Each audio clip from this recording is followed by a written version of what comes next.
Hi guys, good evening all of you. आज हम इस वीडियो में डीसी मोटर्स पर महत्वपूर्ण बहुविकल्पी प्रश्न लेकर के आए हैं और डीसी मोटर्स टॉपिक से आपके जितने भी प्रश्न बन सकते हैं जो महत्वपूर्ण हैं वो हमने इस वीडियो में इंक्लूड किए हैं। तो चलते हैं, वीडियो शुरू करते हैं। और यदि आप चाहते हैं इस तरह की वीडियो का नोटिफिकेशन आपको मिलता रहे तो आप हमारे चैनल को सब्सक्राइब करके बेल आइकन दबा सकते हैं, जिससे कि प्रत्येक वीडियो का नोटिफिकेशन आपको मिलता रहे। इस वीडियो का पहला प्रश्न आपके सामने, 5 horse power 230 volt DC shunt motor armature प्रतिरोध 0.2 ओम है, स्टार्टर के बिना धारा होगी। तो देखिए, जो आपका फॉर्मूला होता है धारा का वो होता है V/R।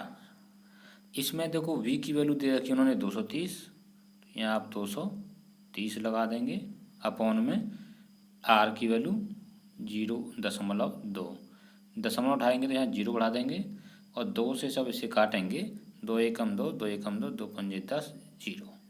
1150 एम्पियर। इसमें जो देखिए ऑप्शन नंबर जो बी दे रखा है ये वाला सही हो जाएगा।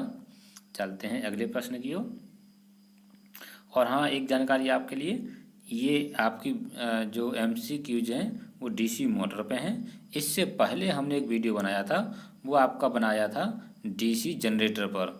तो जो कैंडिडेट वो जनरेटर के क्वेश्चन पढ़ना चाहते हैं या उसका PDF डाउनलोड करना चाहते हैं तो वो इसका जो वीडियो का लिंक है डीसी जनरेटर का वो हम इस वीडियो की एंड स्क्रीन पर दे देंगे, जहाँ से आप इसे बात कर सकते हैं या वहाँ से आप अपना PDF भी डाउनलोड कर सकते हैं। और इसका भी PDF अगर आप डाउनलोड करना चाहते हैं तो इसका लिंक हम डिस्क्रिप्शन बॉक्स में दे देंगे, जहाँ से आप PDF डाउनलोड कर पाएंगे।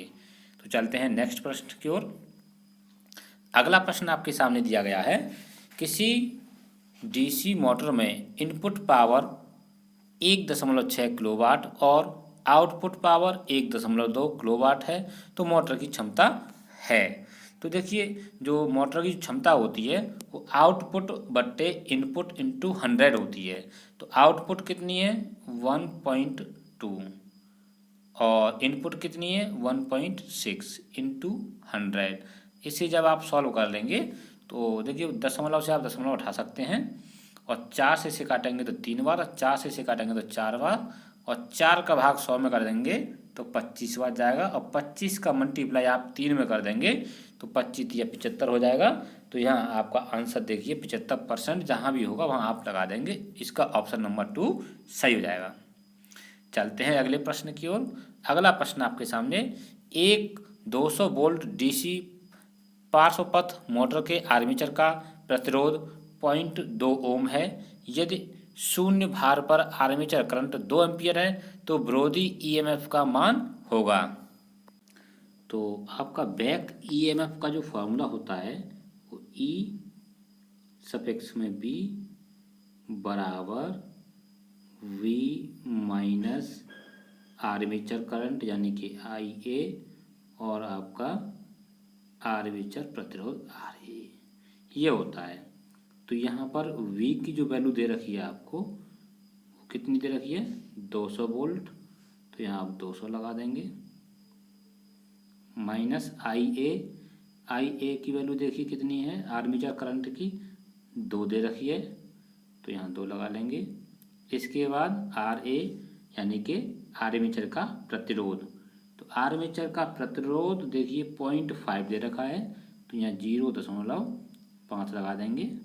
अब इसका इसमें मल्टीप्लाई करेंगे तो देखिए क्या आएगा 200, तो ये हो गया माइनस 2 को गुणा 0.5 में करेंगे तो 1 आएगा और घटाने के बाद जो आपका है यहाँ पर EB यानी बैक EMF वो आ जाएगा 199। तो यहाँ आप देख सकते हैं कि आपका ऑप्शन नंबर C सही हो जाएगा। चलते हैं अगले प्रश्न की ओर। अगला प्रश्न आपके सामने दिया गया है, किसी 6 वोल्ट डीसी मशीन में 90 यांत्रिक अंश और विद्युतीय अंशों के संगत होते हैं। यानी किसी 6 वोल्ट डीसी मशीन में 90 यांत्रिक अंश विद्युतीय अंशों के संगत होते हैं, ये आपको यहाँ बताना है। तो देखिए एक थोड़ी सी यहाँ एक मिस्टेक है, ये 6 वोल्ट नहीं 6 पोल डीसी मशीन, तो यहाँ नंबर ऑफ पोल्स हैं ये, ठीक है। और आपका जो इसका विद्युतीय अंशों का फॉर्मूला है थीटा ई इलेक्ट्रिकल एंगल, और ये बराबर होता है आपका पी थीटा एम, मैकेनिकल के लिए एम ले लिया उन्होंने, और बट्टे 2 होता है। तो यहाँ नंबर ऑफ पोल कितना आपका 6, और जो यांत्रिक एंगल कितना है इसका 90 बट्टे 2। अब इसे आप हल कर ले, 2 से इसे काटेंगे 6 को 3 बार, और 90 का गुणा जब 3 में करेंगे तो आपका आ जाएगा 270। तो यहाँ ऑप्शन नंबर बी आपका सही हो जाता है। चलते हैं अगले प्रश्न की ओर।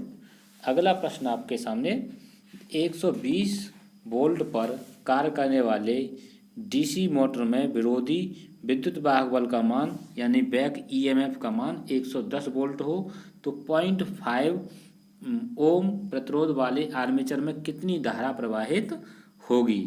तो यहाँ देखिए आर्मेचर में धारा पूछी है, तो इसका जो फॉर्मूला होता है आई ए सफिक्स में आई है आर्मेचर करंट के लिए बराबर वी माइनस बैक ईएमएफ यानी कि ईबी बट्टे आर्मेचर प्रतिरोध। इस फॉर्मूले में जब आप लगा देंगे वैल्यूज तो ये आपका सॉल्व होके आ जाएगा। जैसे मान लीजिए आपने वैल्यू लगाई इसकी, वी की वैल्यू कितनी है यहाँ पे 120 वोल्ट, तो हमने चलो 120 वोल्ट ये ले लिया, और इसके बाद गुणा नहीं सॉरी माइनस है बैक ईएमएफ, तो इसका विरोधी विद्युत वाहक बल यानी बैक ईएमएफ 110, तो 110 यहाँ लिख देंगे बट्टे आर ए आर्मेचर प्रतिरोध 0.5।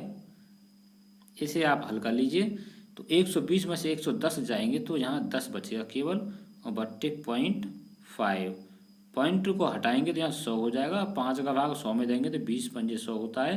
तो 20 एम्पियर जहाँ भी दिया होगा वो ऑप्शन आपका यहाँ पे सही हो जाएगा। पहला ऑप्शन देखिए यहाँ पे दिया गया ये सही हो जाएगा। अगला प्रश्न, डीसी मोटर द्वारा स्रोत से ली जाने वाली धारा की गणना की जाती है। तो देखिए यहाँ जो प्रश्न दिया डीसी मोटर द्वारा स्रोत से ली जाने वाली धारा की गणना का सूत्र, जो कि हमने अभी गणना की थी इसी प्रश्न में। देखिए इस वाले में तो कौन सा फार्मूला लगाया था हमने अभी, आई ए बराबर वी माइनस ई बी, ये बी सफिक्स में है बट्टे आर्मेचर करंट आर्मेचर प्रतिरोध। पहला ही ऑप्शन यहाँ दिया गया है, यही आपका सही हो जाएगा। चलते हैं अगले प्रश्न की ओर। अगला प्रश्न आपके सामने दिया गया है, यदि डीसी मोटर में बैक ईएमएफ अनुपस्थित हो तो क्या होगा, मोटर जल जाएगी या मोटर नहीं चलेगी, या मोटर बहुत धीमी गति पर चलेगी या मोटर बहुत उच्च गति पर चलेगी। तो यहाँ देखेंगे जब डीसी मोटर में बैक ईएमएफ नहीं है तो मोटर क्या होगा, जल जाएगी। तो यहाँ देखिए ऑप्शन नंबर जो है ए आपका सही हो जाएगा। चलते हैं अगले प्रश्न की ओर। अगला प्रश्न, नो लोड पर श्रेणी मोटर की चाल होती है। तो देखिए जो नो लोड पर इन्होंने चाल पूछी श्रेणी मोटर की, तो नो लोड का मतलब आप ये समझिए कि जो आपका आर्मेचर करंट है वो न्यूनतम होगा यानी कि कम होगा या जीरो होगा। तो जो speed of DC series motor होती है वो होती है एन यानी कि प्रोपोर्शनल 1/I ए के प्रोपोर्शनल आर्मेचर करंट के। अगर आर्मेचर करंट अगर मान लीजिए कम है तो इसकी स्पीड ज़्यादा होगी, और अगर आर्मेचर करंट अगर नो लोड पे क्या होगा, जीरो हो जाएगा। क्या हो जाएगा, जीरो। जब कोई लोड नहीं है तो आर्मेचर में करंट फ्लो नहीं होगी। तो जीरो हो गया करंट, और जीरो करंट हो गया तो 1/0 को आप क्या लिखेंगे, इनफाइनाइट। तो इनफाइनाइट यानी का मतलब हो गया कि उसकी गति या उसकी चाल अनंत होगी। तो यहाँ ऑप्शन नंबर पहला आपका सही हो जाएगा। अगला प्रश्न आपके सामने दिया गया है, किसी डीसी शंट मोटर का प्रयोग निम्न में से किसके संचालन में किया जाता है। तो देखिए शंट मोटर की बात की गई है कि शंट मोटर का प्रयोग कहाँ किया जाता है। तो पहला ऑप्शन दिया है यहाँ क्रेन। तो क्रेन में तो आप जानते हैं डीसी सीरीज मोटर यूज होती है। ट्रेन सॉरी देखिए, एक क्रेन दिया गया है, एक ट्रेन दिया गया है। इन दोनों में क्या होता है, आपकी डीसी सीरीज मोटर प्रयोग की जाती है। और होइस्टस भी है, इसमें भी आपकी डीसी सीरीज मोटर प्रयोग की जाती है। यानी कि तीनों जो हैं ए बी सी, ये सीरीज डीसी सीरीज मोटर में प्रयोग किए जाते हैं। अब रह गया आपका मशीन टूल्स मशीन, यानी कि जो लेथ मशीन होती है, आपने देखा होगा खराद वाली, जहाँ चूड़ी काटने की जो मशीन होती है खराद वाली, या कटिंग करने की, जिसे आप लेथ मशीन कहते हैं। आप पढ़ के आए होंगे, लेथ मशीन आपकी आईटीआई में होगी। तो वहाँ लेथ मशीन जो है वो मशीन टूल्स बोली जाती है एक तरह से। और वो डीसी शंट मोटर का प्रयोग वहाँ किया जाता है जहाँ आपकी लेथ मशीन है, यानी लेथ मशीन में डीसी शंट मोटर का प्रयोग किया जाता है। तो आप ये बात समझ गए होंगे कि जो डीसी शंट मोटर का प्रयोग कहाँ हुआ, मशीन टूल्स, यानी कि लेथ मशीन में। आपको ये चेंज करके भी दे सकता है कि यहाँ मशीन टूल्स की जगह लेथ मशीन भी दे सकता है। और डीसी सीरीज मोटर के बारे में क्रेन आ जाए, ट्रेन आ जाए, होइस्टस आ जाए, इन सब में सीरीज मोटर। अगला प्रश्न आपके सामने, 5 हॉर्स पावर तक की डीसी मोटर में सामान्यतः होते हैं कितने पोल्स होते हैं, 2, 4, 6, 8। तो यहाँ जो है सामान्यतः जो 5 हॉर्स पावर की जो डीसी मोटर होती है उसमें नंबर ऑफ पोल्स केवल कितने होते हैं, 2 होते हैं।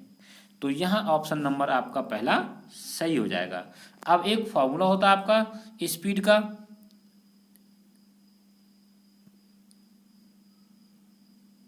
तो स्पीड का जो फॉर्मूला होता है वो आपका 120 F/P। तो यहाँ देखिए P की जो वैल्यू है नंबर ऑफ पोल्स है, यानी कि 2 हो जाएगी इस P की वैल्यू। और F नॉर्मली जो रखते हैं आप 50 रखते हैं, जो आपकी AC सप्लाई होती है उसकी। अगर आप इसे सॉल्व करते हैं तो 2 से 120 को काटेंगे तो 60 बार, और 60 का मल्टीप्लाई करेंगे इसमें तो 300 हो जाएगा। यानी कि आपसे एक प्रश्न और पूछ ले कि 5 हॉर्स पावर तक की जो डीसी मोटर होती हैं उनकी स्पीड नॉर्मली कितनी होती है, तो 300 आरपीएम बोल सकते हैं आपके। 300 नहीं, 3000 बना होगा, देखें चेक करके दोबारा से कि 120 गुणा 50/2, 2 से काटा था 6 बार, और 2 जीरो तो ये योग्य तो रहेंगे, और 5 का गुणा 6 में करेंगे तो 30 हो जाएगा, 3000 आरपीएम। तो 3000 आरपीएम की स्पीड होती है। डीसी मोटर में स्टार्टिंग के समय बैक ईएमएफ होता है। जो डीसी मोटर होती है उसमें स्टार्टिंग के समय कितना बैक ईएमएफ होता है ये आपको यहाँ बताना है। तो इसका ऑप्शन जो दे रखा है 0, या अप्लाइड ईएमएफ, या अप्लाइड ईएमएफ से अधिक, या अधिकतम स्पीड होती है। तो यहाँ हम आपको बताएंगे कि जो स्टार्टिंग के समय डीसी मोटर में जो बैक ईएमएफ होता है वो 0 होता है। क्या होता है, 0। पहला यहाँ ऑप्शन आपका सही हो जाएगा 0। चलते हैं अगले प्रश्न की ओर। अगला प्रश्न आपके सामने, एक डीसी मोटर का कोणीय वेग ओमेगा रेडियन प्रति सेकंड है, मोटर की चाल आरपीएम में होगी। तो देखिए यहाँ पर आपको एक जानकारी देते हैं, जो बैक ईएमएफ इक्वेशन जो होती है EB, वो बराबर होती है आपकी, मैंने पिछली वीडियो में बताया था, P/Zn/60 वो। लेकिन यहाँ बैक ईएमएफ का ये इक्वेशन होता है। अगर इससे आप n की वैल्यू निकालेंगे सॉल्व करके तो इसका इस दर मल्टीप्लाई हो जाएगा। तो आपका बनेगा 60 AeB अपॉन P5Z। ये आपकी n का फॉर्मूला हो गया। लेकिन इसे कोणीय वेग में यानी कि परिवर्तित करेंगे तो आपका ये फॉर्मूला बन जाता है 60 ω/2π। ये ऑप्शन जहाँ भी होगा आपका वो सही हो जाएगा, यानी कि ऑप्शन नंबर पहला सही हो जाएगा। अगला प्रश्न आपके सामने, एक डीसी मोटर सदैव एक स्टार्टर की सहायता से चलाया जाता है क्योंकि डीसी मोटर में स्टार्टर क्यों लगाया जाता है, इसका मतलब ये भी हो सकता है।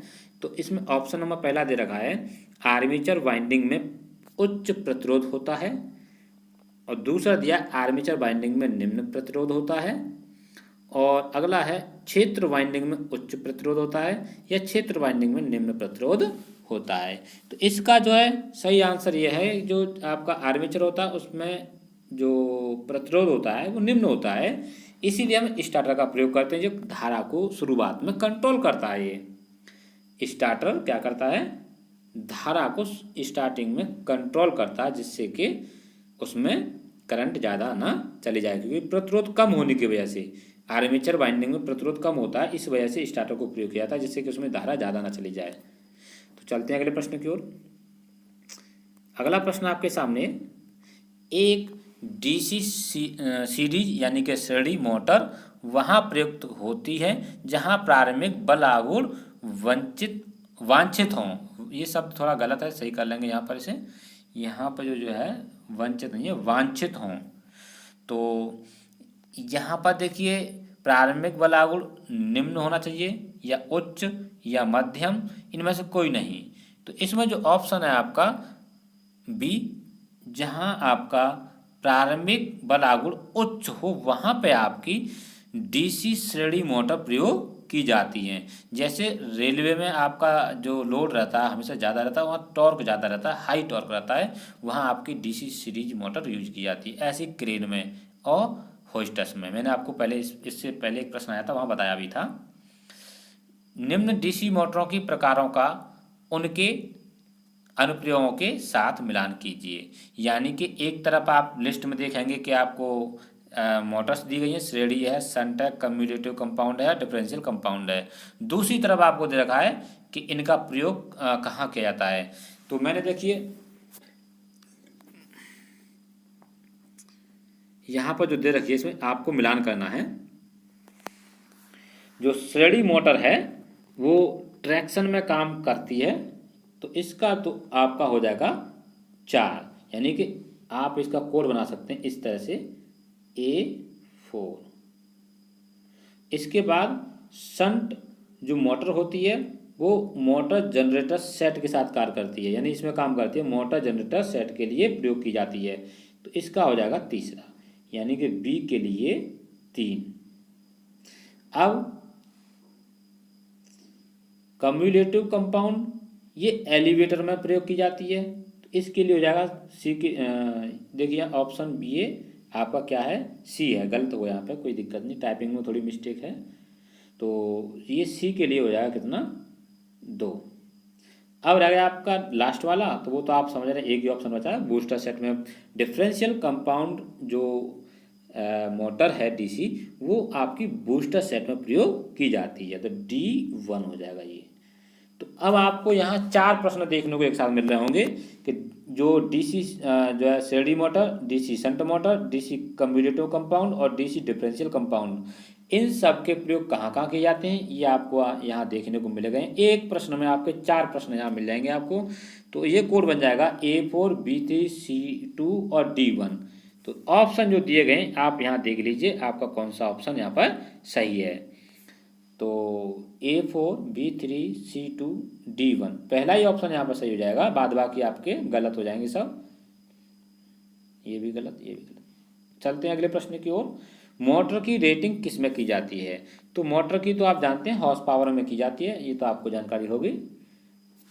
तो ऑप्शन नंबर यहाँ पे आपका सी सही हो जाएगा। अगला प्रश्न है, यदि डीसी मोटर को नो लोड अवस्था में कार्य कर रही है और उसकी फील्ड वाइंडिंग का परिपथ ओपन हो जाए, तो देखिए डीसी मोटर का मान लीजिए नो लोड पे चल रही है, अब उसका वाइंडिंग परपथ ओपन हो जाता है, फील्ड वाइंडिंग परपथ ओपन हो जाता है, सर्किट ओपन हो जाता है, तो क्या होगा? मोटर बंद हो जाएगी, मोटर की आर्मेचर वाइंडिंग जल जाएगी, या फिर आपकी मोटर आवाज़ करने लगेगी, या फिर मोटर की घूर्णन गति बहुत अधिक हो जाएगी। तो आपको इन चारों में देखना है कि कौन सा आंसर सही है। जब फील्ड वाइंडिंग का सर्किट ओपन हो जाता है तो मोटर की घूर्णन गति बहुत अधिक हो जाएगी, ये आपका ऑप्शन यहाँ पे सही हो जाएगा। तो यहाँ जो करेक्ट आंसर आपका वो फोर्थ वाला सही है, ये वाला। चलते हैं अगले प्रश्न की ओर। अगला प्रश्न है, डीसी मोटर में ब्रशों में अत्यधिक तनाव होने के कारण, मैंने आपको डीसी जनरेटर में पढ़ाया था, जो आपके कार्बन ब्रश होते हैं, जैसे आपका ये आपका रोटर है और यहाँ आपका कम्यूटेटर लगा हुआ है और इस पे आपका कार्बन ब्रश इस तरह से लगा हुआ है और इसमें मान लीजिए एक स्प्रिंग होती है और स्प्रिंग ये आपका कार्बन ब्रश यहाँ पे लगा हुआ है और इसमें कॉपर वायर होगा और इसमें इस तरह से स्प्रिंग बनी होगी। ये स्प्रिंग इस पर प्रेशर डालती है जिससे कि इस पर चिपका रहे। अगर ये प्रेशर ज़्यादा हो जाए तो क्या होगा? ये जो वो आपका कम्यूटेटर है इसके और कार्बन ब्रश के बीच में घर्षण ज़्यादा होगा और वो गर्म पड़ने लगेगा और ये सतहें घिस सकती हैं। तो यहाँ ऑप्शन आप देखेंगे, यहाँ पर कम्यूटेटर गर्म हो जाता है और परतें घिस जाती हैं, ये वाला आपका ऑप्शन सही हो जाएगा। अगला प्रश्न है, निम्नलिखित में से किसका प्रयोग, देखिए थोड़ा सा मिस्टेक है, किसका प्रयोग डीसी मोटर की गति को नियंत्रित करने के लिए किया जा सकता है? तो यहाँ आप देख रहे होंगे पहला ऑप्शन जो दे रखा है इन्होंने वो दिया है थायराइट्रॉन, दूसरा दिया है ट्रांजिस्टर और सी दिया है थायरिस्टर और डी दिया है थर्मिस्टर। कन्फ्यूजन करने वाले देखिए ऑप्शन एक जैसे सुर में बनाए हैं जैसे कि आपको कन्फ्यूज हो जाए। तो यहाँ आपका ऑप्शन जो हो जाएगा थायरिस्टर जो है ऑप्शन सी में, थायरिस्टर का प्रयोग किया जाता है करंट को कंट्रोल करने के लिए। अगला प्रश्न आपके सामने, डिस्कधारी मोटर के घूमने की दिशा का परिवर्तन कैसे किया जा सकता है? तो इसकी दिशा बदलने के लिए ऑप्शन नंबर पहला दिया उन्होंने आर्मेचर धारा अथवा क्षेत्र धारा की दिशा बदलने से। पहला ही ऑप्शन यहाँ पर सही है। यदि आप आर्मेचर धारा या क्षेत्र धारा का आप दिशा बदल देंगे तो आपका जो है जो मोटर है घूमने की जो उसकी दिशा होगी वो बदल जाएगी। तो पहला ही ऑप्शन यहाँ सही हो गया। चलते हैं अगले प्रश्न की ओर। डीसी मोटर का टॉर्क निर्भर करता है। तो चार ऑप्शन आपके लिए दिए गए हैं। तो यहाँ पर देखिए जो ऑप्शन पहला है सप्लाई वोल्टेज और लोड पर निर्भर करता है, अथवा अप्लाइड वोल्टेज और आर्मेचर करंट पर निर्भर करता है, या फील्ड फ्लक्स और आर्मेचर करंट पर, या सप्लाई वोल्टेज और फ्लक्स पर। तो यहाँ आपका सही आंसर हो जाएगा फील्ड फ्लक्स और आर्मेचर करंट इन पर निर्भर करता है। तो ऑप्शन आपका यहाँ पर सही हो जाएगा सी, फील्ड फ्लक्स और आर्मेचर करंट पर डीसी मोटर का टॉर्क निर्भर करता है। तो अगला प्रश्न है, डीसी सीरीज मोटर शून्य भार पर प्रारंभ की जाती है तो क्या होगा? हमने आपको बताया था जो सीरीज मोटर होती हैं डीसी में उनको हम शून्य लोड पर प्रारंभ नहीं करते हैं, क्योंकि वो प्रारंभ में उनका जो है आर्मेचर करंट अगर मान लो नो लोड यानी शून्य भार ये होगा तो आर्मेचर करंट कितना हो जाएगा? 0 हो जाएगा। और जो इसकी स्पीड है वो 1/IA पे निर्भर करती है और ये 0 हो जाएगी। 1/0 को इनफाइनाइट कहते हैं। तो यहाँ खतरनाक गति पकड़ लेगी या इनफाइनाइट गति हो जाएगी। इस तरह से प्रश्न आपका ये सही कर लेंगे इसे। अगला है बेस्ट धारी मोटर में डिस्कधारी है, बेस्ट नहीं, यहाँ पे थोड़ा देखिए मिस्टेक हो गई है। डिस्कधारी मोटर में प्रवर्तक का उद्देश्य क्या है?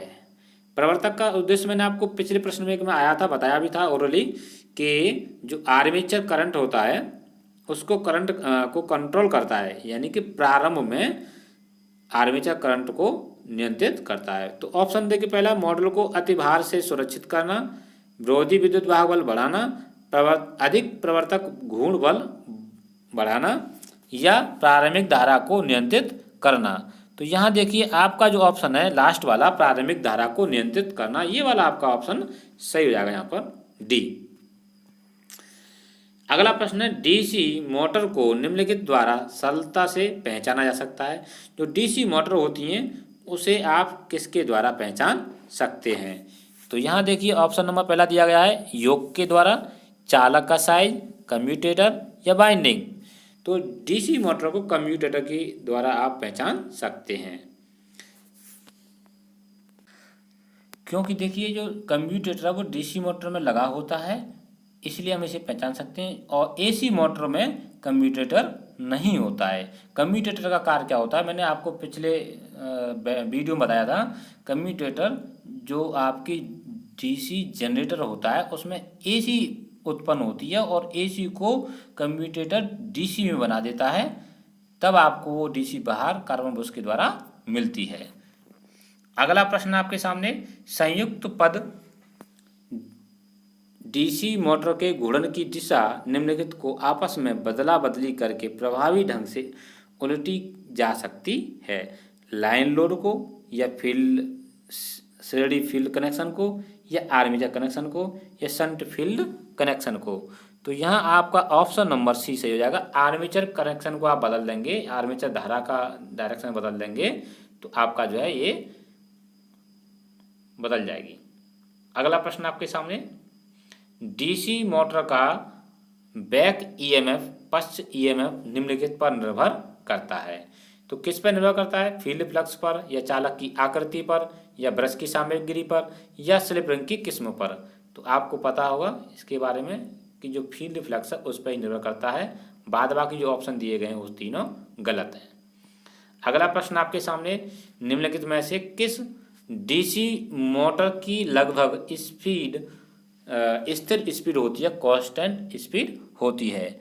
तो यहाँ देखिए आपके लिए जो ऑप्शन दिए गए हैं, श्रेणी मोटर, शंट मोटर, संचयी संयुक्त पद मोटर, या इनमें से सभी। तो देखिए सबसे बढ़िया प्रश्न है ये, कई प्रकार से पूछा जा सकता है आपसे कि स्थिर स्पीड यानी कांस्टेंट स्पीड। तो आप ये देख रहे हैं DC shunt motor. Shunt motor का प्रयोग मैंने आपको बताया था लेथ मशीन में प्रयोग किया जाता है। किसमें? लेथ मशीन यानी कि मशीन टूल्स में। तो इसकी जो स्पीड होती है कांस्टेंट होती है, एक कांस्टेंट गति से ये घूमती रहती है। आपने खराद की मशीन, लेथ मशीन देखी होगी, जब उसे चालू करेंगे तो वो एक नियत स्पीड से घूमती रहती है, क्योंकि वहाँ जो है आपकी कौन सी मोटर लगी है? डीसी शंट मोटर, उसकी स्पीड कांस्टेंट रहती है। तो इस तरह से आप इसे समझ लेंगे। अगला प्रश्न, डीसी श्रेणी मोटर को सदैव लोड पर स्टार्ट करना चाहिए? हाँ, ये तो बात सही है, हमें हमेशा लोड पर स्टार्ट करनी चाहिए, अन्यथा उसमें लोड कम होने पर आर्मेचर करंट जीरो हो जाएगा तो इनफाइनाइट गति हो जाएगी, और जो कि भयानक खतरनाक गति होती है। सदैव स्थिर स्पीड पर चलती हैं। तो यहाँ देखिए ऑप्शन जो दिया है पहला, ये तो सही है ही है। अच्छा, इसमें दिया एक उच्च स्टार्टिंग बल आघूर्ण के लिए उपयुक्त नहीं है।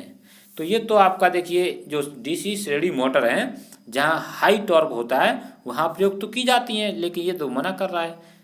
तो यहाँ आपका जो है ऑप्शन पहला ही सही हो जाएगा, और ये सदैव स्थिर स्पीड में नहीं चलती। मैंने आपको इससे पहले भी बताया था जो स्थिर स्पीड कांस्टेंट स्पीड वो शंट मोटर की एक विशेषता है। शंट मोटर कांस्टेंट स्पीड से चलती है, इसलिए ये भी गलत हो गया। तो आपका केवल यहाँ पर ऑप्शन नंबर पहला ही सही हो जाएगा। चलते हैं अगले प्रश्न की ओर। अगला प्रश्न है 230 वोल्ट की डीसी सीरीज मोटर। देखिए यहाँ थोड़ा मिसिंग है, देखिए डीसी सीरीज मोटर है, 230 वोल्ट एसी सप्लाई से लगी है, तब यह। तो आप पहले बात तो ये देखिए जो मोटर आपकी 230 वोल्ट की है और डीसी सीरीज मोटर है। अगर इसे एसी सप्लाई से जोड़ रहे हैं, किससे? एसी सप्लाई से, तो पहला ऑप्शन दिया है सुचारू रूप से चलेगी, दूसरा रुक जाएगी, तीसरा जल जाएगी, और चौथा जो ऑप्शन दिया गया आपको वो दिया गया है कम क्षमता और अधिक स्पार्क के साथ चलेगी। तो यहाँ आपका यही ऑप्शन सही हो जाएगा, फोर्थ वाला, कि कम क्षमता के साथ चलेगी और लेकिन स्पार्क अधिक करेगी। चलते हैं अगले प्रश्न की ओर। देखिए यहाँ दिया डीसी मोटर में अधिकतम पावर के लिए क्या शर्त है। तो यहाँ जो आपकी शर्त है बैक ईएमएफ बराबर होना चाहिए सप्लाई वोल्टेज का आधा होना चाहिए। तो यहाँ आपका जो ऑप्शन है वो डी सही है। चलते हैं अगले प्रश्न की ओर। अगला प्रश्न आपके सामने दिया गया है डीसी मोटर का स्टार्टर निम्नलिखित में से कौन सा नहीं है। तो डीसी मोटर जो होती है वहाँ 2 पॉइंट, 3 पॉइंट, 4 पॉइंट स्टार्टर प्रयोग किए जाते हैं, लेकिन स्टार डेल्टा स्टार्टर प्रयोग नहीं किया जाता। तो यहाँ आपका ऑप्शन नंबर फोर्थ सही हो जाएगा। चलते हैं अगले प्रश्न की ओर। अगला प्रश्न आपको दिया गया है शंट मोटर की गति नियंत्रण की शंटेड आर्मेचर नियंत्रण विधि क्या कहलाती है। यानी इसमें आगे ऑप्शन आपको 4 दे रखे हैं। तो पहला ऑप्शन है कम फ्यूल खर्ची है, कम महंगी है, तीव्र परिवर्तनीय भारों हेतु उपयुक्त है, और चौथा ऑप्शन है उपयुक्त में से कोई नहीं। तो यहाँ आपका ऑप्शन नंबर सी सही हो जाएगा, तीव्र परिवर्तनीय भारों हेतु ये उपयुक्त होती है।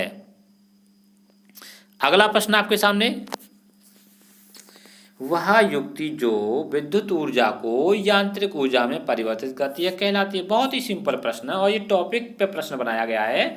जो आपका टॉपिक है वो है दिष्ट धारा motor.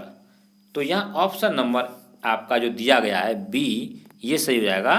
DC motor, direct current motor का काम यह है कि वह विद्युत ऊर्जा को यांत्रिक ऊर्जा में परिवर्तित करती है।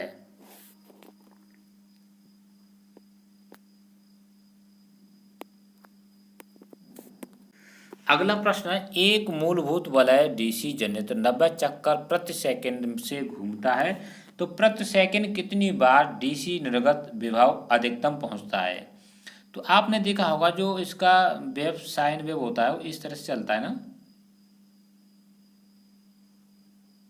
तो 1 सेकंड में 90 चक्कर लगा रहा है। ये 1 चक्कर कहाँ तक माना जाता है, यहाँ से शुरू हुआ, ये आधा हुआ, ये पूरा हो गया। यानी कि इतने भाग को आप एक इसका सर्किट यानी एक चक्र बोल सकते हैं। यहाँ पर मैक्सिमम वैल्यू मिलेगी और यहाँ पे भी आपको मैक्सिमम वैल्यू मिलेगी, लेकिन यहाँ एक पॉजिटिव एक नेगेटिव, लेकिन मैक्सिमम की बात की है उन्होंने। एक चक्कर में 2 बार मिलती है अधिकतम, और 90 चक्कर है 1 सेकंड में, तो 1 सेकंड में 180 बार आपको अधिकतम विभव मिलेगा। तो आपका ऑप्शन नंबर यहाँ पर बी वाला सही हो जाएगा। तो चलते हैं अगले प्रश्न की ओर। अगला प्रश्न आपके सामने दिया गया है बी वर्ग की डीसी मोटर में आर्मेचर वाइंडिंग में निम्नलिखित में से अधिकतम तापमान जाने की अनुमति नहीं है।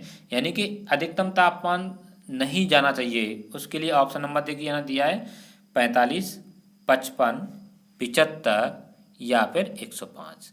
तो जो आपकी बी वर्ग की डीसी मोटर्स होती हैं उसमें 105 तक टेम्परेचर नहीं पहुंचना चाहिए, ये इसका आंसर सही हो जाएगा। अगला प्रश्न है आपका डीसी शंट मोटर के सप्लाई टर्मिनलों को उच्च कर दिया जाता है और मोटर पर क्या प्रभाव पड़ेगा। तो देखिए जो आपका सप्लाई टर्मिनलों को उच्च कर दिया जाए तो उसकी जो है यहाँ पहला ऑप्शन है यहाँ डीसी जनरेटर की तरह कर चलेगी, या उल्टी दिशा में चलेगी, यह रुक जाएगी, या यह जल जाएगी। तो यहाँ आपका ऑप्शन नंबर जो सी दिया गया है कि यह रुक जाएगी। जब सप्लाई टर्मिनलों को उच्च कर दिया जाए तो वहाँ जो है ये मोटर रुक जाएगी। शंट मोटर की कंडीशन में है ये। अगला प्रश्न है आपका श्रेणी कुंडलित डीसी मोटर की speed, option A shunt field, ये शंट नहीं है शंट है, फील्ड रेगुलेटर द्वारा नियंत्रित की जा सकती है या डाइवर्टर द्वारा नियंत्रित नहीं की जा सकती। फ्लक्स है के घटने के साथ बढ़ती है आर्मेचर परिपथ के प्रतिरोध में वृद्धि के साथ बढ़ती है। तो यहाँ आपका ऑप्शन नंबर सी सही हो जाएगा, फ्लक्स के घटने के साथ बढ़ती है। मैंने आपको एक फॉर्मूला बताया था, वही फॉर्मूले पर देखिए, डीसी जो मोटर होती है श्रेणी वाली, उसकी स्पीड जो होती है यानी कि जो प्रोपोर्शनल होती है 1/, एक तरह से यहाँ फाई या फिर 1/IA, इन पर निर्भर करती है वो। तो यहाँ देखिए फ्लक्स के घटने के साथ बढ़ेगी, यानी फ्लक्स व्युत्क्रमानुपाती फ्लक्स के, फ्लक्स बढ़ेगा तो एन घटेगी और कम होगा तो एन बढ़ेगी। ठीक है, चलते हैं अगले प्रश्न की ओर। अगला प्रश्न आपके सामने, मशीन की दक्षता में वृद्धि की जा सकती है। किसके द्वारा दक्षता में वृद्धि की जा सकती है? हानियां घटाकर। पहला ही ऑप्शन सही है, हानियां घटा देंगे तो दक्षता बढ़ जाएगी। अगला प्रश्न है, कोई डीसी शंट मोटर हल्के लोड पर चल रही है, फील्ड वाइंडिंग यदि खुल जाए तब क्या होगा? सिंपल सी बात है, मैंने आपको पहले कई बार इसमें बता दिया है। जब फील्ड वाइंडिंग खुल जाएगी तो आपकी जो है मोटर की गति भयानक और खतरनाक हो जाती है, मोटर की स्पीड बहुत अधिक हो जाएगी। ऑप्शन नंबर बी सही हो जाएगा। डीसी मोटर में बैक ईएमएफ किस पर निर्भर करता है? क्षेत्र फ्लक्स पर, चालक के आकार पर, कम्यूटेटर पर, ब्रश के पदार्थ पर। पहले भी एक प्रश्न ये रिपीट हो चुका है, देखिए यहाँ आपका ऑप्शन नंबर पहला ही सही हो जाएगा, क्षेत्र फ्लक्स पर। अगला प्रश्न आपके सामने, एक डीसी मोटर का शाफ्ट टार्क आर्मेचर टार्क से कम होता है क्योंकि इसमें वायु घर्षण हानियाँ या लोहे घर्षण एवं वायु घर्षण हानियाँ होती हैं, या लोहा हानियाँ होती हैं, या घर्षण हानियाँ होती हैं। तो यहाँ आपका जो है ऑप्शन नंबर जो दिया गया है, यहाँ देखिए लोहे घर्षण एवं वायु हानियाँ होती हैं, खाली जगह में ये वाला आपका आ जाएगा। तो यहाँ ऑप्शन बी सही हो गया आपका। चलते हैं अगले प्रश्न की ओर। अगला प्रश्न आपके सामने दिया गया है, डीसी मोटर को स्टार्ट करने के लिए स्टार्टर की आवश्यकता होती है क्योंकि इसमें क्या है, इससे मोटर की चाल नियंत्रित होती है, मोटर की चाल नहीं होती। फील्ड धारा नियंत्रित होती है, बैक ईएमएफ नियंत्रित होता है, प्रारंभ धारा सुरक्षित मान तक नियंत्रित रहती है। तो यहाँ आपका जो ऑप्शन है वो डी वाला सही हो जाएगा, प्रारंभिक धारा स्टार्टिंग करंट सुरक्षित मान तक नियंत्रित रहता है, ये ऑप्शन आपका सही हो जाएगा। चलते हैं अगले प्रश्न की ओर। एक कम्युलेटिव कंपाउंड मोटर अपनी क्षमता अनुसार चाल पर चलती है जब वह ऑप्शन ए शून्य भार पर हो, ऑप्शन बी आदिम भार पर हो, ऑप्शन सी पूर्ण भार पर हो, ऑप्शन डी 3/4 भार पर हो। यानी कि आपका यहाँ ऑप्शन नंबर सी सही हो जाएगा, पूर्ण भार पर हो तो एक कम्युलेटिव कंपाउंड मोटर अपनी दक्षता अनुसार चाल पर चलती है, पूर्ण भार पर। अगला प्रश्न आपके सामने, एक 4 बिंदु डीसी मोटर स्टार्टर का उपयोग वहाँ आवश्यक है जहाँ पर आपका ऑप्शन ए दिया इन्होंने, सामान्य से कम चाल कंपाउंड मोटर की आवश्यकता होती है, या कंपाउंड मोटर की चाल एक का नियंत्रण सामान्य चाल से अधिक पर होता है या करना हो, सी सामान्य से कम चाल शंट मोटर की आवश्यकता हो, या सामान्य से अधिक चाल पर श्रेणी मोटर को चलाना हो। तो ऑप्शन नंबर आपका भी सही हो जाएगा, कंपाउंड मोटर की चाल का नियंत्रण सामान्य चाल से अधिक पर करना हो, इसके लिए किया जाता है। अगला प्रश्न आपके सामने, एलिवेटर के लिए निम्नलिखित में से कौन सी मोटर का सबसे अच्छा कार्य करेगी? तो मैंने आपको इससे पहले ए लिस्ट और बी लिस्ट में मैचिंग करवाई थी कि शंट मोटर कहाँ प्रयोग की जाती है, श्रेणी मोटर कहाँ। तो वहाँ एलिवेटर के लिए जो दी गई थी वो आपकी कौन सी दी गई थी? शंट मोटर एलिवेटर में। तो यहाँ आपका जो है option number B, sorry shunt बताया था, नहीं श्रेणी बताया होगा, चेक कर लेते हैं। तो यहाँ आपका जो है श्रेणी मोटर में एलिवेटर के लिए निम्नलिखित में से कौन सी मोटर सबसे अच्छा कार्य करेगी? तो वो इनमें से देखा जाएगा तो वो श्रेणी मोटर। अगर यहाँ पे वो मोटर दी होती कम्युलेटिव कंपाउंड, तो कम्युलेटिव कंपाउंड होती है ना, वो एलिवेटर के लिए काम की जाती है। तो यहाँ वो दी नहीं है, तो यहाँ आप श्रेणी मोटर लगा देंगे, ये सही माना जाएगा यहाँ पर। अगला प्रश्न आपके सामने, एक डीसी मोटर की चाल को खाली जगह द्वारा नियंत्रित करके परिवर्तित किया जा सकता है। ए प्रतिपोल फ्लक्स, बी आर्मेचर प्रतिरोध, और सी दिया आपका प्रदाय वोल्टेज, और डी है उपरोक्त सभी। तो ये आपके चारों ऑप्शन जो दिए गए हैं कि डीसी मोटर की चाल को नियंत्रित करने के लिए देखो आर्मेचर जो आर्मेचर करंट या प्रतिरोध होता है उससे भी कंट्रोल होती है, और प्रति पोल फ्लक्स कितना है उस पर भी डिपेंड करेगी, और उसको कितना वोल्टेज दिया जा रहा है उस पर भी डिपेंड करेगी। तो उपरोक्त सभी पर निर्भर करती है। अगला प्रश्न है, एक डीसी भारित शंट मोटर की चाल इसकी घोषित चाल से कम की जा सकती है यदि इसके सप्लाई वोल्टता में वृद्धि की जाए, आर्मेचर परिपथ में धारा बढ़ा दी जाए, फील्ड परिपथ में प्रतिरोध बढ़ा दी जाए, आर्मेचर परिपथ में प्रतिरोध बढ़ा दी जाए। तो आपको चाल कम करनी है, तो चाल कम करने के लिए क्या करना पड़ेगा, प्रतिरोध बढ़ाना पड़ेगा। तो ऑप्शन नंबर आपका यहाँ पे हो जाएगा डी सही। चलते हैं अगले प्रश्न की ओर।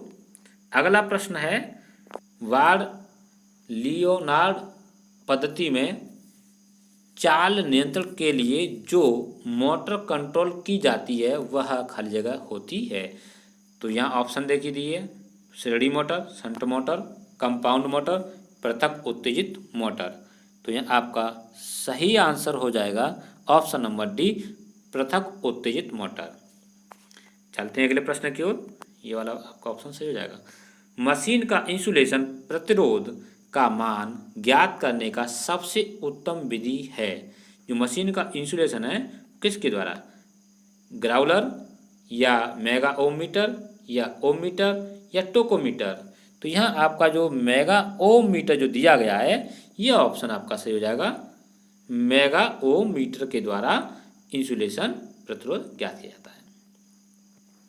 अगला है, एक डीसी कम्युलेटिव कंपाउंड मोटर को जब भारित करते हैं तब टॉर्क बढ़ता है तथा गति घटती है। टॉर्क बढ़ता है, गति बढ़ती है। टॉर्क घटता है, गति घटती है, या टॉर्क घटता है और गति बढ़ेगी।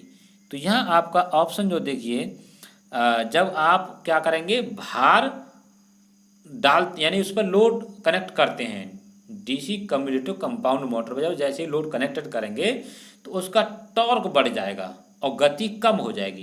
तो ऑप्शन नंबर पहला सही हो जाएगा यहाँ पर। अगला प्रश्न है, डीसी शंट मोटर की भार बढ़ने पर टॉर्क क्या होगा, अभी बताया था हमने, वो आपका था दूसरी मोटर, ये आपकी शंट मोटर। तो यहाँ पर जो है शंट मोटर का टॉर्क अपरिवर्तित रहेगा। ये मोटर के प्रकार के हिसाब से अलग अलग हैं, तो याद कर लीजिए। एक 4 पोल डीसी सीरीज मोटर की निर्वात पर गति क्या होगी। तो देखिए, तो इन्होंने यहाँ बात की है निर्वात पर गति क्या होगी। तो निर्वात पे ये गति जो होती है, 4 पोल हो या 2 पोल हो, वो सीरीज मोटर है। निर्वात में इसकी जो चाल अनंत रहेगी, क्या रहेगी, अनंत। अगला है, एक डीसी शंट मोटर शून्य भार पर 1000 आरपीएम है जो लगातार 12 घंटे चलती है। तो 12 घंटे के बाद मोटर की गति बढ़ जाती है हल्की सी, तो यहाँ 1000 आरपीएम से थोड़ा अधिक हो जाएगी। तो ऑप्शन नंबर देखेंगे यहाँ सी सही हो जाएगा, 1000 से अधिक। किसी मोटर की नेम प्लेट पर अंकित शक्ति है, जो नेम प्लेट होती है मोटर पे वो हॉर्स पावर में लिखी रहती है, और वो जो होती है वो शाफ्ट पर उपलब्ध जो पावर होती है उसके लिए की जाती है। तो यहाँ ऑप्शन नंबर आपका बी सही हो जाएगा। सप्लाई व्हील हेतु किस डीसी मोटर का आप चयन करेंगे, सप्लाई व्हील हेतु। तो यहाँ देखिए ऑप्शन पहला है सीरीज या शंट या विभेदीय कंपाउंड या संचयी कंपाउंड। तो सप्लाई व्हील जो होता है वो एक कांस्टेंट गति से घूमता है, तो वहाँ कांस्टेंट गति के लिए आपको शंट मोटर की आवश्यकता पड़ेगी। अगला प्रश्न है, डीसी सीरीज मोटर को भार पर स्टार्ट करने की सलाह दी जाती है फ्लक्स कम करने हेतु, धारा कम करने हेतु, गति कम करने हेतु या स्पार्किंग कम करने हेतु। तो यहाँ आपका ऑप्शन नंबर जो दिया गया है गति कम करने हेतु, ये क्योंकि आपको बताया गया डीसी सीरीज मोटर को अगर नो लोड पर प्रारंभ करेंगे तो उसकी स्पीड इनफाइनाइट हो जाती है। उस अधिकतम गति को कम करने के लिए हम भार पे प्रारंभ करते हैं डीसी सीरीज मोटर को। अगला प्रश्न है, डीसी श्रेणी मोटर के साथ किस स्टार्टर का प्रयोग किया जाता है? ऑप्शन नंबर ए 2 पॉइंट या 3 पॉइंट या 4 पॉइंट या 3-4 पॉइंट स्टार्टर, इसमें से कौन सा सही होगा? तो आपका यहाँ देख रहे होंगे पहला ही ऑप्शन है, डीसी श्रेणी जो मोटर होती है वो 2 पॉइंट स्टार्टर पर कनेक्ट की जाती है। अगला प्रश्न है, डीसी मोटर स्टार्टर में स्टार्टिंग प्रतिरोध सामान्यतः होते हैं। देखिए डीसी मोटर में स्टार्टिंग में प्रतिरोध सामान्यतः स्थिर प्रतिरोध या परिवर्तनीय प्रतिरोध या कार्बन प्रतिरोधक या स्थिर कार्बन प्रतिरोधक। तो यह आपका ऑप्शन नंबर देखिए बी परिवर्तनीय प्रतिरोध हो जाएगा सही। अगला प्रश्न आपके सामने, निम्नलिखित में से किस मोटर की नो लोड गति उच्चतम होती है? सब कई बार रिपीट हो गया है, इसे तो आप अपने आप लगा ही लेंगे। नो लोड पर गति उच्चतम होती है श्रेणी। अब एग्जाम आ जाएगा ये प्रश्न आपका श्रेणी वाला, आप लगा देंगे क्योंकि आपको याद हो गया होगा। डीसी श्रेणी मोटर को भार पर स्टार्ट करने का मुख्य उद्देश्य क्या है? धारा सीमित करना, क्या ये सही है? गति सीमित करना, स्पार्किंग कम करना या फ्लक्स सीमित करना? 4 ऑप्शन दिए गए, बताइए कौन सा सही होगा आप कमेंट में इसका। तो यहाँ देखिए आपका जो ऑप्शन हो जाएगा गति सीमित करना, ऑप्शन नंबर बी सही हो जाएगा। डीसी श्रेणी मोटर को भार पर स्टार्ट करने का मुख्य क्या है? गति को सीमित करना। कई बार देखिए हर प्रश्न में अलग अलग टाइप से पूछ रहा है घुमा घुमा करके, वही प्रश्न है। एक डीसी शंट मोटर का भार गति अभिलक्षण निम्न के समान होता है। डीसी शंट मोटर का भार गति अभिलक्षण निम्न के समान है। ए सरल रेखा, देखिए किस किस पे बात की उन्होंने, एक भार और एक गति, तो इसमें जो होता है वो सरल रेखा के समान होता है। कैसे होता है? सरल रेखा यानी रैखिक होता है। ऑप्शन नंबर यहाँ 20 सही हो जाएगा आपका, रैखिक होता है। रैखिक लिखेंगे, सरल रेखा नहीं लिखेंगे, रैखिक होता है। अगला प्रश्न है, डीसी शंट मोटर में क्षेत्र नियामक का प्रतिरोध किस कोटि का होता है? तो डीसी शंट मोटर में 100 ओम की कोटि का होता है, ये आप याद रखेंगे। ऑप्शन नंबर ए सही हो जाएगा यहाँ पर। चलते हैं अगले प्रश्न की ओर। वार्ड लियोनार्ड विधि में डीसी मोटर की गति सामर्थ्य नियंत्रण के द्वारा की जाती है, किसके द्वारा की जाती है? तो ऑप्शन नंबर ए आपका दिया गया है यहाँ पर, आर्मेचर वोल्टता बदलकर या फील्ड प्रतिरोध बदलकर या आर्मेचर धारा बदलकर या फील्ड उत्तेजन बदलकर। तो यहाँ आप देख रहे होंगे पहला ऑप्शन, आर्मेचर की जो वोल्टता है वही बदल करके आप नियंत्रण कर सकते हैं। अगला प्रश्न आपके सामने, डीसी प्रारंभ में डीसी मोटर में बैक ईएमएफ होता है, तो जो बैक ईएमएफ होता है वो स्पीड के समानुपाती होता है। तो यहाँ ये मान के चलिए जो प्रारंभ में उसकी स्पीड 0 होगी तो बैक ईएमएफ कितना होगा? 0 होगा। कितना होगा? 0। अगला प्रश्न आपके सामने, डीसी सीरीज मोटर में यदि भार 50% कम कर दें, यहाँ एक शब्द छूटा हुआ है, कम कर दें, तो आर्मेचर में विकसित टार्क क्या होगा? अब आप भार कम कर रहे हैं 50%, यानी कि आधा कर रहे हैं भार को, तो उसके जो आपका टार्क होगा वो कितना कम हो जाएगा?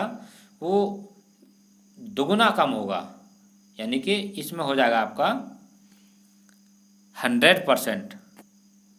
कितना? 100%। व्युत्क्रमानुपाती होता है ना, इसलिए। अगला है डीसी मोटर के आर्मेचर में विकसित शक्ति क्या होगी। जो विकसित शक्ति है, पावर है, उसके लिए इसमें आपको चूज करना है बैक ईएमएफ और आर्मेचर करंट का मल्टीप्लाई, यानी कि ऑप्शन नंबर सी सही हो जाएगा। अगला प्रश्न देखेंगे, डीसी सीरीज मोटर की गति 1000 आरपीएम से 1200 आरपीएम बढ़ाने के लिए किस गति नियंत्रण विधि का प्रयोग किया जाएगा, वो आपको यहाँ बताना है। तो ऑप्शन नंबर ए है आर्मेचर रियोस्टेट विधि, या फील्ड रियोस्टेट विधि, या आर्मेचर डाइवर्टर विधि, या फील्ड डाइवर्टर विधि। तो यहाँ आपका हो जाएगा फील्ड डाइवर्टर विधि का प्रयोग किया जाएगा, जिसकी स्पीड 1000 से 1200 के बीच में नियंत्रण करनी है। तो अगला है डीसी मोटर का फ्लक्स यदि शून्य की ओर गति करे तो मोटर की गति होगी। डीसी मोटर का फ्लक्स शून्य की ओर, तो यहाँ आप देखेंगे ऑप्शन नंबर ए शून्य की ओर, अनंत की ओर, शून्य व अनंत के बीच, उपरोक्त में से कोई नहीं। तो ये शून्य की ओर जाएगा तो ये गति अनंत की ओर चली जाएगी। ये तो आपको कई बार प्रश्न पूछ लिया आपसे। निम्न में से किस मोटर के लिए स्टार्टिंग टार्क से फुल लोड टार्क का अनुपात न्यूनतम है। तो ऑप्शन नंबर ए दिया है सीरीज मोटर, शंट मोटर, विभेदीय मिश्रित मोटर, संचयी मोटर, संचयी मिश्रित मोटर। तो यहाँ ऑप्शन नंबर जो बी है शंट मोटर के लिए ये आपका सही हो जाएगा। डीसी सीरीज मोटर की गति, जो देखिए आपको डीसी सीरीज मोटर की गति है आर्मेचर धारा के अनुपातित होती है, या आर्मेचर धारा के वर्ग के अनुपातित होती है, या आर्मेचर धारा के विपरीत अनुपातित होती है, या आर्मेचर धारा के वर्ग के विपरीत अनुपातित होती है। तो यहाँ आपका ऑप्शन नंबर सी सही होगा, आर्मेचर धारा के विपरीत अनुपातित होती है। बताया था ये आपको, आर्मेचर धारा के व्युत्क्रमानुपाती वही है। डीसी मशीन में पोल शू का निम्न में से कार्य नहीं है। तो पोल शू का कार्य 3 होंगे, एक नहीं होगा। भंवर धारा हानि कम करना, ये नहीं है इसका। फील्ड कुंडलन को सहायता करना, ये सही है। चुंबकीय पथ का प्रतिष्ठन करना, ये भी सही है। समरूप चुंबकीय क्षेत्र उत्पन्न करना, ये भी सही है। यानी कि पहला ऑप्शन है भंवर धारा हानि कम करना, ये वाला पोल शू का कार्य नहीं है। तो यहाँ आपका ऑप्शन नंबर ए सही हो जाता है। चलते हैं अगले प्रश्न की ओर। अगला प्रश्न है डीसी सीरीज मोटर में आर्मेचर टॉर्क निम्न के अनुपातित है। आर्मेचर धारा, फील्ड फ्लक्स, इनमें से कोई नहीं। आर्मेचर धारा व फील्ड फ्लक्स दोनों के। तो यहाँ आपका ऑप्शन नंबर हो जाएगा आर्मेचर धारा और फील्ड फ्लक्स दोनों के अनुपातित होती है। बताया था मैंने आपको एक फॉर्मूला भी, जो डीसी सीरीज मोटर की जो स्पीड है या टार्क है, वो अनुपात किसके होते हैं, 1/आर्मेचर करंट और या फिर 1/φ, दोनों पर निर्भर करती है। तो ये स्पीड हो गई, और स्पीड जो टॉर्क है वो इसी के प्रोपोर्शनल होता है, टॉर्क प्रोपोर्शनल टू एन। तो ये आपका ऑप्शन नंबर 4 सही हो जाएगा। अगला प्रश्न है डीसी सीरीज मोटर में फील्ड कुंडलन के अभिलक्षण हैं। ऑप्शन नंबर ए मोटा तार अधिक टर्न, पतला तार कम टर्न, मोटा तार कम टर्न, पतला तार अधिक टर्न। डीसी सीरीज मोटर में जो होता है वो मोटे तार लगे होते हैं और कम टर्न होते हैं। तो ऑप्शन नंबर सी सही हो जाता है। शंट कुंडलन में निम्न धारा वहन होती है लेकिन प्रबल चुंबकीय क्षेत्र तैयार होता है, इसका कारण क्या है। तो यहाँ आपका ऑप्शन है टर्नों की संख्या अधिक, या टर्नों की संख्या कम, या कुंडलन का उच्च प्रतिरोध, या मोटी कुंडलन तार। तो यहाँ पहला ऑप्शन जो दिया है टर्नों की संख्या अधिक होने के कारण उसमें प्रबल चुंबकीय क्षेत्र उत्पन्न होता है। अगला प्रश्न आपके सामने, डीसी मशीन में इंटरपोल व आर्मेचर कुंडलन के मध्य वायु अंतराल सामान्यतः होता है। ए 4 ऑप्शन आप पढ़ लीजिए। देखिए, मुख्य पोलों के सम्मुख कम, इंटरपोल के सम्मुख अधिक, मुख्य पोलों के सम्मुख अधिक, इंटरपोल के सम्मुख कम, या मुख्य पोल व इंटरपोल के सम्मुख समान होता है, या इनमें से कोई नहीं। तो यहाँ आपका जो है सही आंसर हो जाएगा इनमें से पहला ऑप्शन जो दिया है ए।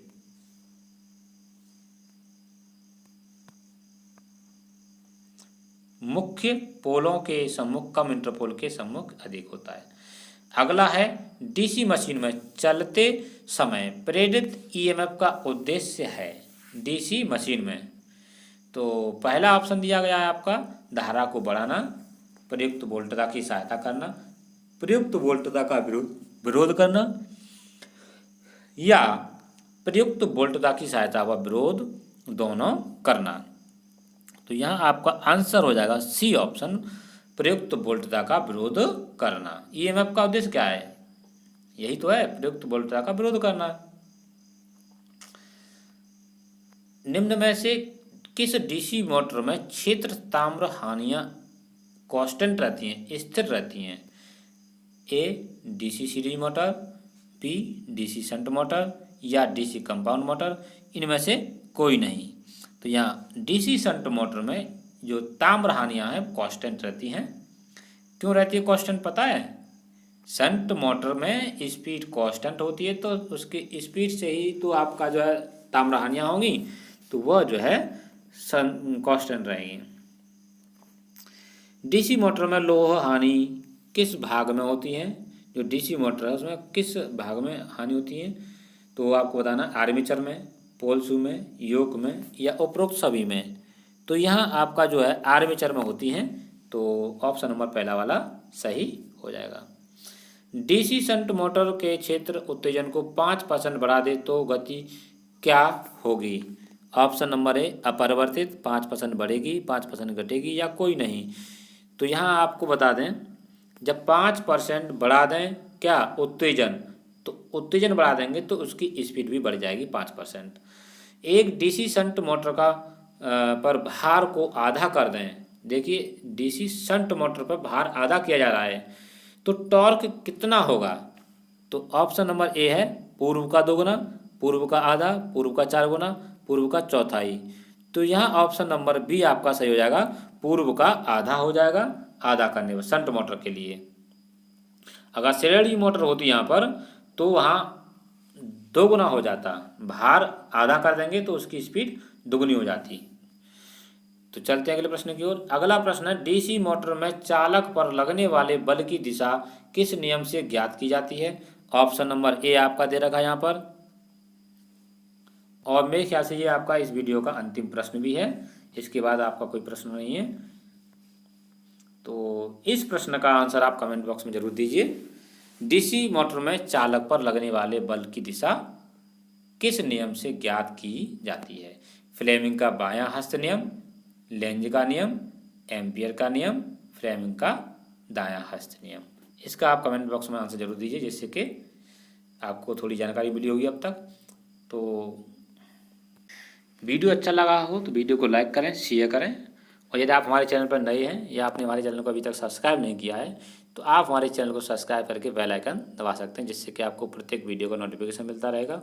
और हाँ, आप इस जो ये PDF डाउनलोड करना चाहते हैं जिसमें आपके प्रश्न और आंसर दोनों साथ साथ दिए गए हैं, तो डिस्क्रिप्शन में एक लिंक देंगे जिसमें से आप इसे डाउनलोड कर पाएंगे। और डाउनलोड करके अच्छी स्टडी कीजिए, और भी हम आगे इस तरह की वीडियो आपके लेके आते रहेंगे। तो मिलते हैं नेक्स्ट वीडियो में।